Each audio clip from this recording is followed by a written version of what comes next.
So, it's getting close to the time of Classroom Elite Season 3's release date, at least, I think.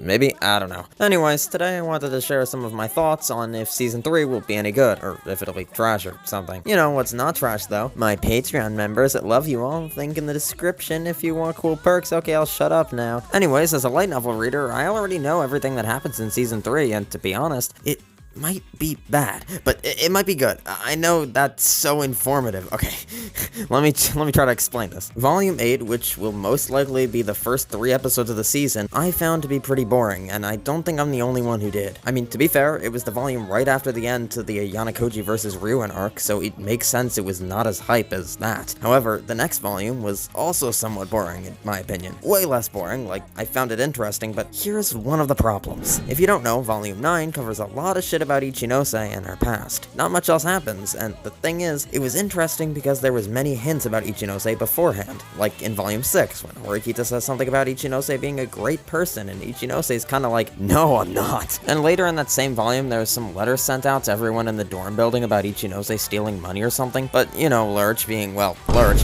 they cut all that out. So my overall point is, if they just toss us into a bunch of crap about Ichinose's past without any real build-up, it might just not be that interesting, and the same thing can be said about what happens to Yamagata in the very next volume. So, with all that in mind, I do think Volume 10 was pretty good, even without any proper lead-up. Like, I'm gonna be honest, the shit with Hirata and his past, it might have made me kind of upset. Hold up. I'm not a crybaby, I don't know, it just hit me harder than I expected, bro. Okay, whatever. I'm kind of excited to see that get adapted, even though they cut the Hirata past thing out from Volume 4. This is the one case where I honestly don't think that really matters, because Hirata just says the whole thing over again in Volume 10 anyways. But now let me bring up Volume 11. Not gonna lie, this shit was gas, so it will probably be entertaining in the anime too. Plus, every other volume had lead up to Sakiyanagi and Ayanokoji's 1v1, and seeing Tsukishiro will be awesome too. But as far as Volume 11.5 is concerned, I'm gonna make a guess they'll try to cover it all in one episode again, like they did with 7.5, and I honestly don't know how they're gonna do that. I'm still keeping my fingers crossed we get more than 13 episodes for this season, but to be honest, I think that's pretty unlikely. And that brings me to my next point, the animation. So if you don't know, Season 2 had pretty dog shit animation. In the key scenes, however, it was pretty good. I won't lie. However, in the not so key scenes, it was whatever. The more you get into the season, the better it got, true. But anyways, in the Blu-ray version of Season 2, they went back and fixed up all the weird animations. So,